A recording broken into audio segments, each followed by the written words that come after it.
That just goes to show like you can have a 6-month build period of like, 2K a month. Okay, we're working. Boom. Okay. Finally, I'm like realizing how to negotiate. I'm realizing my worth. I have a better portfolio, a better pitch. And then it's like all of a sudden you have a 7K month and you're like, oh, holy shit.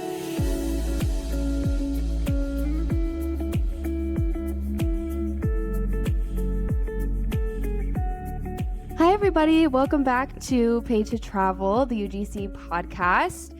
I am so excited about today's episode. I feel like I say that every episode. So maybe I'm being dramatic, but I really am so excited because Goldie is one of my past students and she just has like such a special place in my heart. And I'm so proud of her. And you will learn why in this episode because she's such a badass. But I'm basically just going to talk to her about her UGC journey, kind of how the past year has been for her, where she's currently at in her journey, and hopefully it acts as some inspiration for you. Goldie, I'm so excited to have you on the podcast. Hi. Hi, thank you for having me. I am so excited to chat. Yeah, me too. Would you give everyone just a little bit of info about who you are, what you do, where you live, all that fun stuff?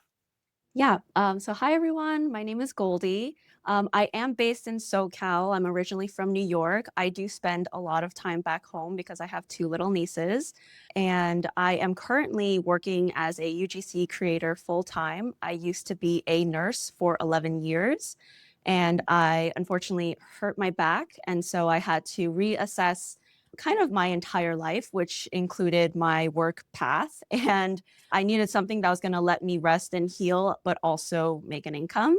And UGC was the perfect solution because it helped me turn all of my hobbies and my interests and passions into something creative and fun and flexible. And it gave me the perfect work life balance that I've been looking for right now. I still remember when you were in the program and one of your example videos was for a back brace. And that was like literally one of the like first videos you made. Mhm. And I remember that was like so cool to just learn a little bit about your story and why you kind of wanted to get into UGC.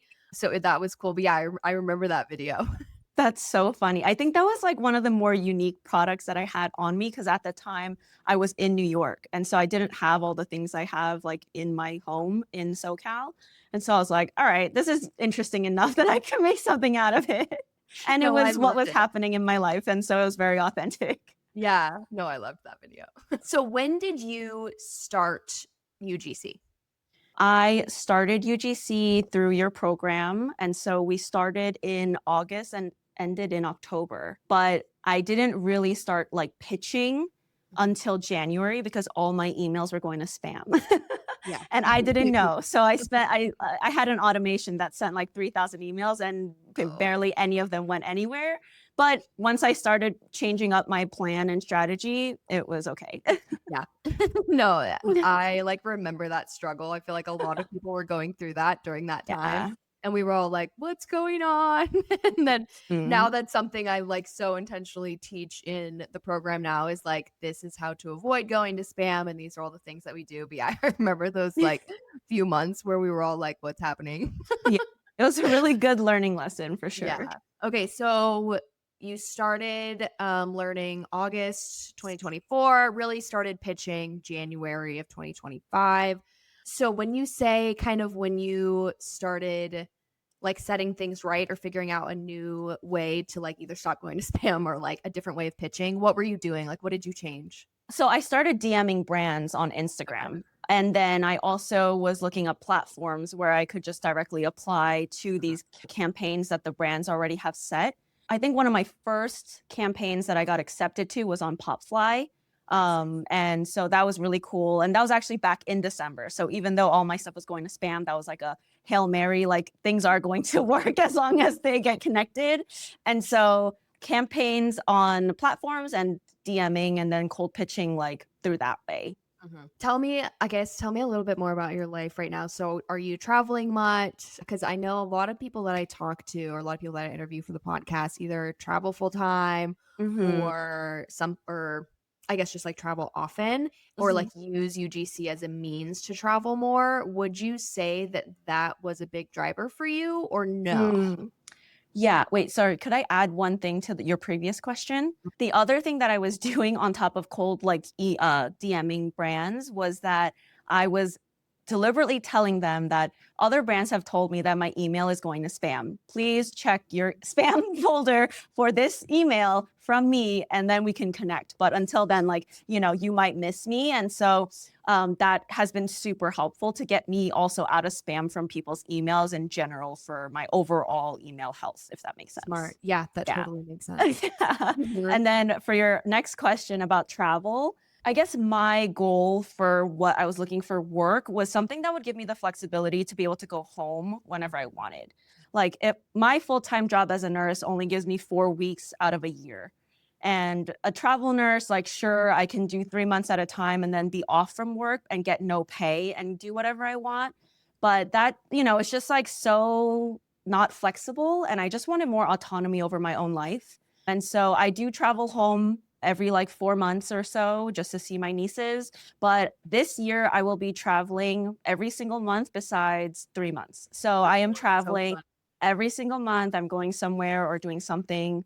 And it has been so nice. I have really fun trips coming up, like for the summer and the fall. Yeah. Yeah, and I'm so excited. I'm actually going to Yosemite next week. Oh, oh So my gosh, that's yeah, what for are you, like, leading the backpacking trip or something like no, that? that's in August. Okay. We'll be going to Yellowstone. Oh, Yellowstone. Okay, okay. Oh my god, you're going to Yosemite next week? Oh, Yeah, I'm driving up there with my boyfriend, and we're trying to drag two people with us, and we're gonna go backpack to Yosemite Falls. It's like this beautiful, like it's 2,800 feet in elevation gain in like 4 miles, so it's gonna be like a little insane, but it's gonna be epic. So I'm so oh my stoked. gosh. Yeah, Say hello to the trees for me. I miss them. I will. Okay, I'd love to hear a little bit about your experience first starting UGC. So, if you want to just give a little bit of like what it was like to maybe A, get into it and build your portfolio, like what that Mhm. experience was like, and then also what it was like when you really started pitching in January. Your program was really, really helpful. I actually did invest in a self-paced program before Mhm. yours, and I didn't do it. Yeah, And that sounds about right. so and I think that's like the biggest thing when people ask me like, "Oh, what do you think about Maddie's program?" or like, "What helped you?" And I'm like, the accountability of being in a group with other people that are doing the same thing as you, and also the way you structured your program was incredibly helpful, where it was bite-sized tasks, not like go finish your whole portfolio and come back and then we'll like talk, you know? Right. And so I think I like to call it as hand holding, which is like not a bad thing. I think that's like amazing. Like, please hold my hand. Mhm. The hand holding has definitely been the biggest part of getting started for UGC. And having the instant feedback of like, oh, is this good? Is this good? What needs to be tweaked? And getting that feedback as you're building something helps because you don't have as much doubt.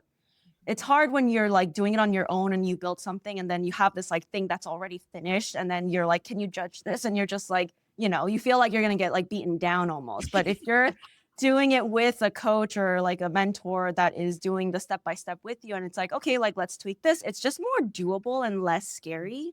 Mhm. So that was awesome. I do think that it still took a lot of learning and work for me. Like it wasn't easy, I wouldn't say at all. Like it was definitely like something that I had to learn, like learn how the aesthetics are, learn just like formatting, all of that. And so that was Yeah. obviously a learning curve. And Quick then question.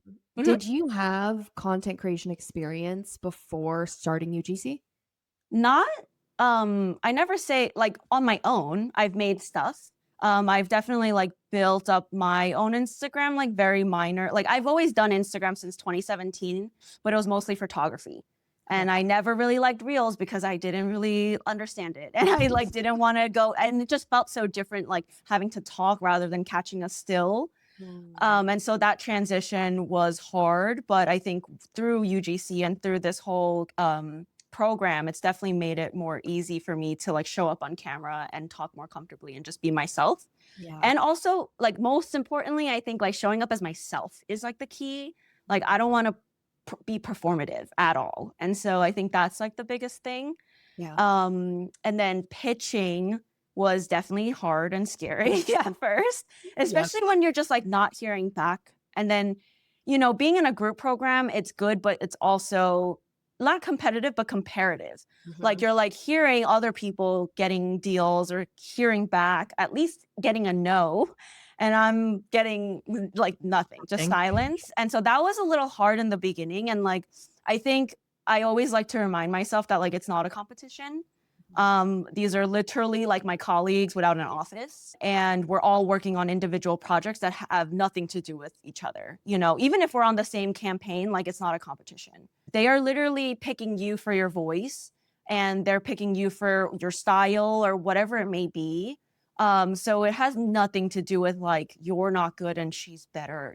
That's never it. It's more alignment and like being able to be on the same page almost, and also timing. Like I think like if they filled up, they filled up. It's not their fault. It's nobody's fault. It's just the timing was off, and you can always go back to a brand later and ask them if they have anything coming up or if they have anything now. It's never a no forever in my opinion, unless like something drastic happens. Yeah, completely agree. Let this be like inspiration to anyone who's listening, and maybe you've started UGC and you're just like, I feel like I'm in a dry spell, or I haven't heard Mm, back from like my first 100 pitches, even my first 500 pitches. Like, I can't even tell you how normal that is and like how okay yeah. it is, because you're a beginner and your portfolio isn't the best portfolio out there, and your pitch probably isn't the best it can be yet. And that is okay, and that's normal. And I get a message from like one or two students every week that's just like, hey, I just need maybe some words of encouragement because I'm feeling Mm, like mm, it's really slow or I'm not getting responses. And I just always am sending the same thing, that it's just like, I first of all, like, that's so valid to feel yeah. discouraged, and just know this is only going to last a little bit, and it just takes, those first couple weeks or months of pitching, of not hearing back or hearing Mhm, no's, mhm, for you to get those first couple of clients under your belt that will really, really help your portfolio and like change the trajectory of your pitching and landing mhm, jobs. But those first few months are hard. And so if you're in that, just know that like it's normal. And just hearing this from Goldie, it's like she's doing this full time now. And she started off being like, I'm not hearing back from anyone. yeah, like literally 3,000 emails, and every single day I was like, "Am I doing the right thing? Like, is this smart of me to like try to transition out of a stable career, blah blah blah, all of that, that you think society like wants you to do." But every single day, I think I just told myself that I'm gonna give myself. I kind of gaslit myself. I was like, I'm gonna give myself 3 months. And I'm gonna see where it goes. And then that 3 months ended. I'm like, I'm gonna give myself another month. I'm gonna give myself another month. And after every month, there was always not always, there was progress. But obviously, like you said, some months are lower than others, and that's okay too. But I think really learning that this is all a learning period gave me the grace to fail and stand back up again. Yeah. Mhm. 100%. Would you say that the amount of, like, time you were spending on UGC, let's say the first half of this year as you're kinda getting things started, like January, February, is the same as now, or has that changed? It's different. I think Yeah. like right now I'm probably spending just as much time, but now I'm actually working. Like I think in the beginning I was just like pitching and like trying to figure out what is the right way to go about this, like Mhm. refining my pitch, refining my portfolio, updating my portfolio whenever I did something, trying to follow with brands and like get data. But now it's more like admin of like emails and like trying to follow up with all the inbounds and follow up with previous clients, and also like keep track of like all the projects that I'm trying to complete. Right. So the work has shifted. I think the amount of time is the same just because I'm deliberately trying to do it full time right now so Yeah. that hopefully in the future I could drop down. But I think right now I'm in an acceleration period where I'm like, I want to see where my max limit is. Mhm. And I want to see what the average of these months will be, and then I will think about expanding or growing or, whatever that is. But right now, in the past 6 months or almost 7, I've worked with 12 brands as the max in a month. And the most videos I've created is 19 videos. Okay. in a month. And so I Okay. don't want to do that every month, I don't think. But I would love to get more deals that have more ad usage rates, things like that. Little Oh, yeah. little tactics to do less but get paid more or the same. Yeah. Yeah, I love that. I feel like you're in the phase of like, okay, I've got a hang of this. I've got this down. I know that I can do this full time. Mhm. And now how can I work smarter and not harder? Yeah, exactly. And how do I build more structure for like an actual business? I heard this really good quote that was like, if you shouldn't be working in the business, you should be working on the business. Yes. And so, like, obviously, I am in the business because obviously, with UGC, like, you are the business, but Right. you also have to work on it. And so, I think, like, I'm trying to focus on that and be like, yes, I am a UGC creator, but I am also a business owner. And if I want sustainability and I want my business to last and to grow, I need to also think about strategy and foundation for that as well. 100%. And how many hours a week would you say you're doing UGC right now? I think at least like 5 a day, but it's like 5 to 8 depending on my level of focus, to Yeah. be very honest. Yeah. So about full time, like Mhm. Yeah. 30, I don't know, 30 to 40 hours a week. Yeah. And then if I'm burnt out one day, I'll be like, I'm not doing anything today and I will pick up tomorrow and it's going to be okay. Mhm. So also giving myself grace in that sense where like I don't need to be a workaholic. Like that's exactly Yeah, why I decided to do this type of work. exactly. Yeah.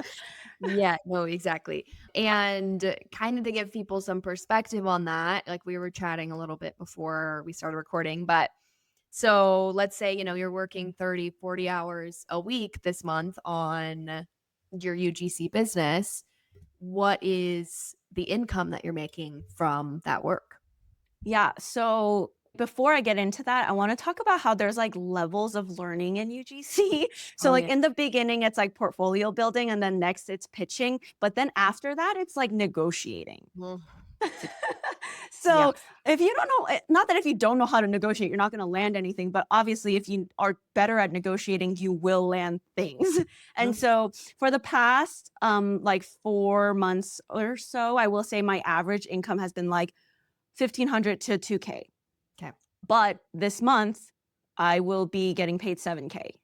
Yeah. And so, and like the total amount without my 7K coming in with for the last 6 months is probably like a little over 10K. So, Okay. like, that's like the difference of like me having no confidence and taking on gifted collabs and lower paying collabs, which is okay because I flipped those into repeating clients, Yeah. but now I have to stop taking them because I have actual work that is paying me that I need to focus on. And so if my like scarcity mindset keeps kicking in saying like, "Oh, but like we should like take this gift to collab. It's a big brand or whatever," then I don't want my quality of work to drop and then I'll lose my clients that I already have. And so I think shifting that mindset is also super important and it just shows that like when you ask for your worth, like people will pay you. Maybe not everybody, and that's okay. Like you just literally need a handful of them and you can make thousands of dollars. Yeah. If Mhm. you're listening to this podcast, this is the 80th time you'll hear me say this. But UGC is a long game in so Mhm. many ways, Yeah. in like your creativity skills, in your negotiation, in how good your portfolio gets, in your upping your rates. Like it is a long game. And that just goes to show like you can have a 6-month build period of like, 2K a month. Okay, we're working. Boom, okay. Finally, I'm like realizing how to negotiate. I'm realizing my worth. I have a better portfolio, a better pitch. And then it's like all of a sudden you have a 7K month and you're like, holy shit. And it like really, really is a long game in so many ways. And I always tell people, like, I'll have people message me on Instagram or email me and be like, hey, so like realistically, if I took your program, like, could I be making 5K like a month in like the next 4 months? And I'm like, if that's like, don't join my program if that's because no, like, sure, like, I'm not going to say that's not possible, of course, but that's not the norm. Mhm. And it's 100% possible to make 5K months with UGC. Like that, Mhm. absolutely. But Mhm. you're going to have to go through a process of Yeah. learning, of building, of learning skills and negotiation and getting better at Mhm. content. And that takes time. So, Mhm. like, to be like, oh, well, can I make this much money in 3 months? I'm like, I don't know because I don't know you. and I don't know your skills, and I don't know, like, how you're gonna be in this space. And the reality is, like, most creators don't really hit that until, like, Mhm, month 5, month 6, where they're, mhm. like, really understanding the industry and putting in the work. Yeah. There is a learning curve and it's not easy. I think it is a matter of showing up every day and trying and like be willing to fail. Like be open to the fact that like you not everything is going to go as you want it to. Like I see some like I really don't like when brands just want organic content. I'm Yeah. like it's not going to perform the way you want it to. Oh. Like I've seen what ad usage rights does. I've seen what whitelisting does. And even after I give them the data points, they're just like, "Nah," and I'm like, okay, well, I can't run your business for you, but I'm just telling you that organic is a totally different ballgame than ad usage rights. And if you're okay with that and you're okay with the outcome, then we can sign a deal and we're good to go. But don't expect to get a crazy amount of reach or ROAS or any of that through organic content. And so I do think like even learning the nuances of that, I had no idea what any of that meant 5 months ago, 6 months ago, like I took the time to learn and to actually really understand so that I can also sell what I'm selling. Yeah, 100%, and I think it's funny too, like, I teach all this stuff in my program, but it's like you don't really get it until you get it. Like, Yeah. until it's in practice and it's 4 months down the line and you're encountering it, Yeah. it's just like education that's, like, kind of going one ear and out the next, Yeah. like, and but that's what's nice about having a program is, like, you can go back and refer to it forever, like, my Mhm. program, you have lifetime access to the modules, and, like, any Mhm. updates I make to the modules, I always send that to past students, and Mhm. it's nice to, like, have that so that, 4 months from now, when you're encountering this real life situation that has to do with XYZ that you learned 3 months ago, you can go back and be like, "Oh, yeah, okay, let me reference this," and then, like, use this knowledge in this current negotiation because there really is so much to learn when it comes to Mhm. UGC. The templates that you've made or even like the rate card like breakdown, I think in the beginning I just had that open permanently like on my screen and like the pitches and like the things that you've like created structure for, like the templates and things that we could kind of plug and play.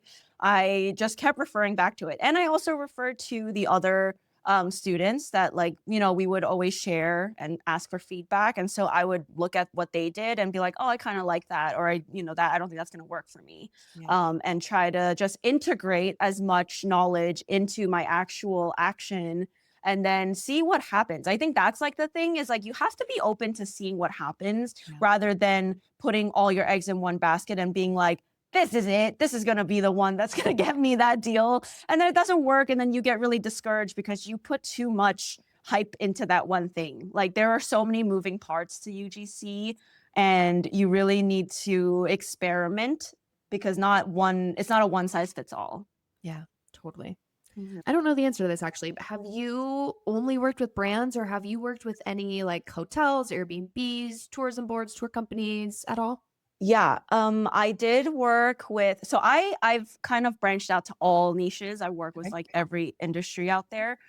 And I've worked with a glamping campground in Utah. That was like one Ooh, of the earlier ones too. That was just comped for content, which is totally fine. It was an amazing experience.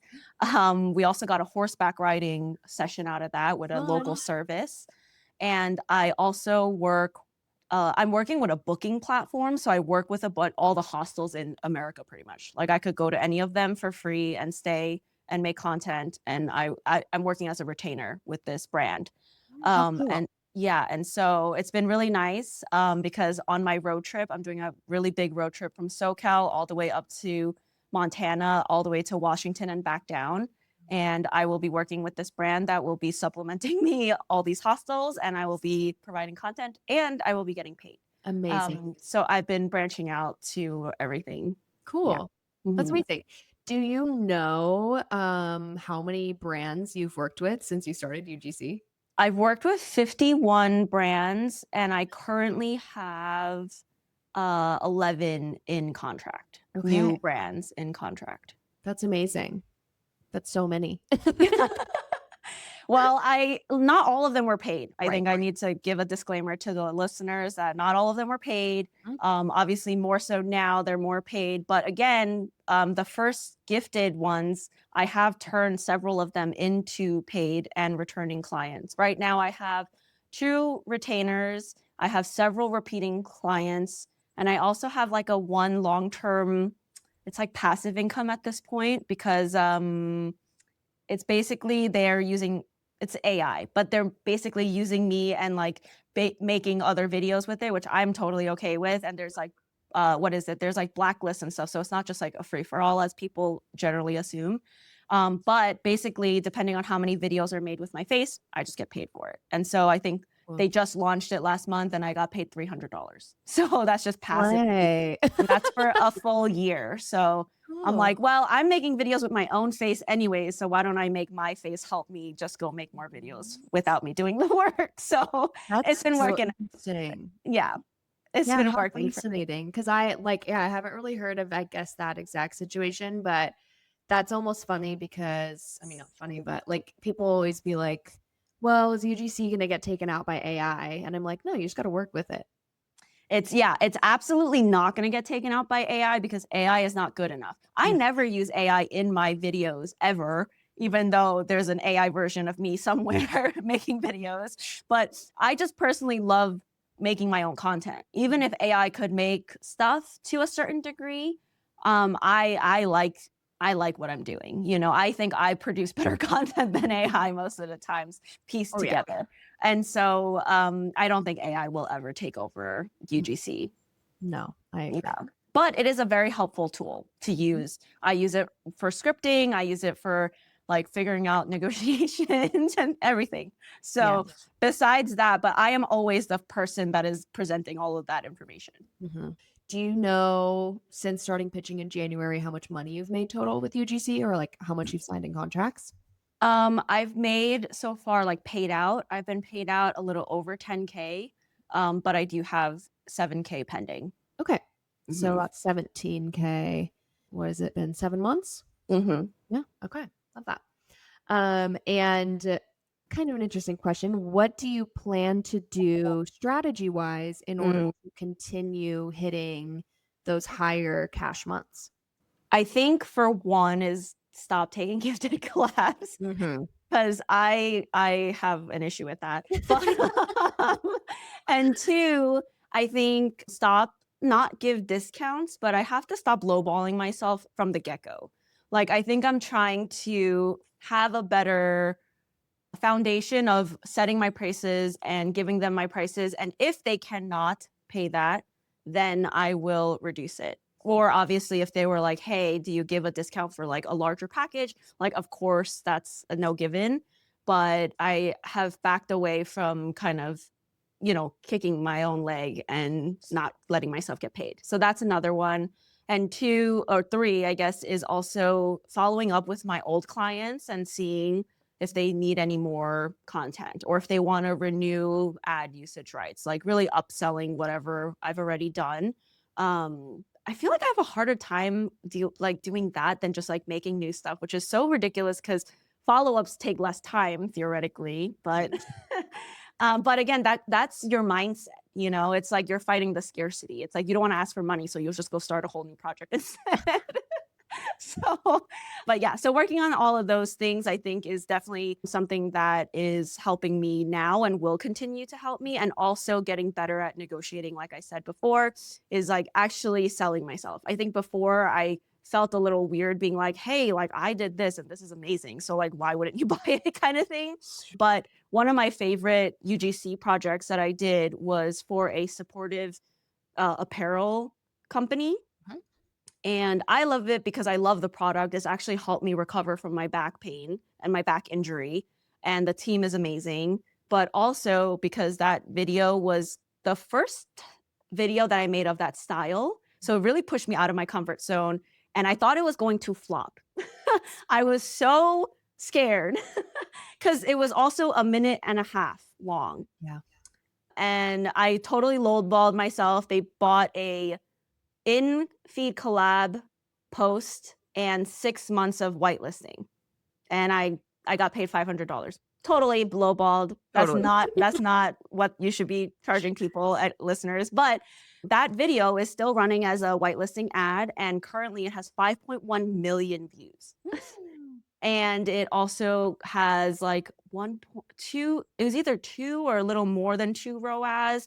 And they really love it for the brand awareness and the reach and getting new people in the door. And so I actually have a new contract with them, and they've paid me my rates Good. and did not lowball myself. Good. So You're like, by the way, I made a mistake the first time. Pay me more. yeah, and they were gladly Yeah, willing to pay me my I'm sure. rates. Because they saw the return So on the last one and they're like, yeah, no brainer. yeah, and so they're like, "That's totally fine," and I also appreciate them because 'cause they're like, "We don't expect your next video to do the same thing." You know, it's like, take the pressure off and just, like, make whatever is authentic to you and speaks to you, and we will run with it. So That's that's been super cool. I remember when you sent me that video when they like posted it and it was like 24 hours later, it had so many views and you were like, "Oh my God, this is the first time I'm experiencing this. This is crazy." Yeah, and it's just been going. I think at that point, maybe it reached like 200K or like Yeah. more in a day, and I was like, "What is going on?" Yeah. And then it hit 1,000,000, and then it hit 2,000,000, and I was like, "Oh my God." So it is possible. Like, I never thought I would ever make a content video that would do that well, and just after that, I made another video for another brand, and it hit 1,000,000 views. And I made another video after that that hit 675K. Ugh, And so, like, I think and I spend so much time studying, like, video styles and editing and, like, the psychology behind scripting. I really do put a lot of time into it, and so, again, like, people who are asking, like, "Can I do this in a quick minute?" Like, it depends on the outcome that you want. Mhm. Like, yes, you could do it quickly, and you probably will get some brands to work with you, but for me, I really, really value quality content. Mhm. And I'll like link your Instagram and stuff like that below for people who wanna like go and look. But yeah, Goldie's content is really good. Like ever since she started doing content, I was like, oh my gosh, like she's got such an eye for this. She's great at editing. And I just like love watching your videos because you're so good at what you do. And it's been really cool to like see that progression of like how much you've learned about editing and different video styles. So yeah, you guys should definitely go watch some of her content because it's inspiring. Thank you, Maddie. That really means a lot. Is there anything we haven't talked about that you want to cover in this episode? I think I get a lot of questions on my TikTok because my TikTok, I made one just for UGC as Mhm. well. And it's funny because I get a lot of questions like, "Oh, what phone are you?" Or like, "How are you shooting? What are you shooting with? Where are you finding jobs?" Like, very questions that I used to ask all the time. And I think for people who want to start UGC and are afraid, I think that fear is just from not knowing Yeah. the answers to those questions. And I think that by investing your time or by researching and investing your time, you can find those answers, which makes those things that feel so impossible doable. And then after that, it's like, what do you do with the knowledge? You can't just learn something and think everything's going to happen. You know, it's like me going to nursing school. If I never get a job as a nurse, like, how am I going to actually work up the skills to become a better nurse? And so I think it's the same thing with everything, and especially with UGC. It's like you have to learn and you have to be willing to learn and you have to be willing to try things that you're uncomfortable with and try things that you thought you'll never do. I mean, I've worked with so many random brands, random brands, and one of them wanted me to wear a neck brace, and the same brand wanted me to make a video with a finger puppet that they mailed me. It's I will never post those anywhere, I don't think, to see the light of day because it's just so ridiculous.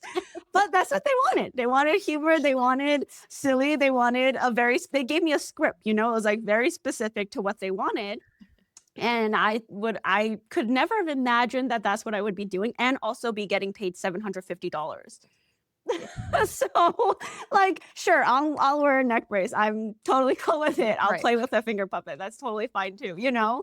No. And so I think like letting go of all of your like judgment and kind of like your ego where you're like, "Oh, I can't. Like I'm not gonna that's lame or that's stupid or like, "Oh, I'm so embarrassed." Like, what are you embarrassed about? You're getting paid $750 to, like, play.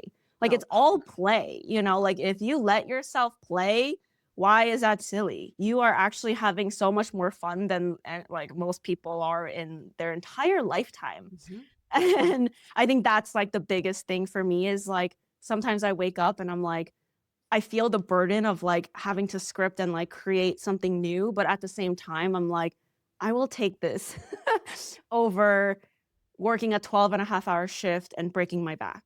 Right. Literally breaking my back. Literally. No, it's crazy. The difference is just, like, honestly insane, and I tell people that, I'm like, "UGC is still a job." Like, Mhm, yes, I love it, and yes, it, like, literally changed my life, and I think it's so much cooler than other jobs, but it's still a job. mhm. Like, you gotta put in work, and you have to, like, be responsible, and you have to be self-accountable, and you really are kind of just, like, starting your own little business, Mhm. and that's hard, and, like, I never want anyone to get the impression that, like, UGC is just this, like, super easy thing that you can, pick up one day and, like, it's just, an easy income stream. Like, it's gonna take work, and it's gonna take learning, kinda we talked about that learning curve.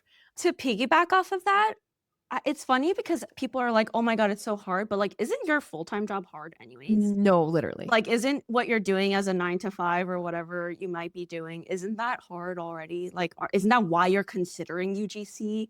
Because what you're doing is already hard and you don't like it? So, like, my thing is why don't you put that energy into something that will actually regenerate you or, like, rejuvenate you in a way? It's the same thing as, like, going hiking. Hiking is hard, but you're happy, Yeah, like, rather than being miserable at home, which is also stressful and hard because you're not happy.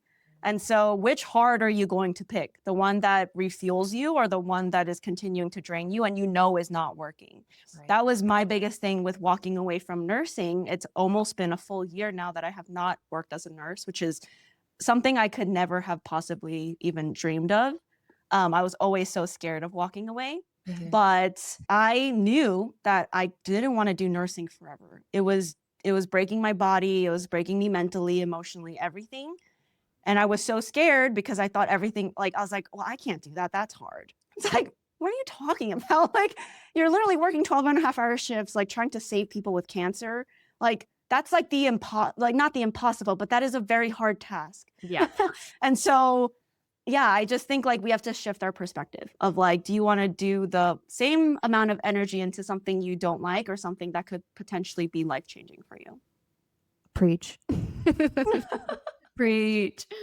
I feel like we are gonna have to do, like, a one-year check-in interview again, like, next January, like, you're a year into it. I feel like we should do another one where I'm like, "Okay, where are you now, and, like, how has things changed?" Because I think a lot is probably gonna change in the next, like, 6 months.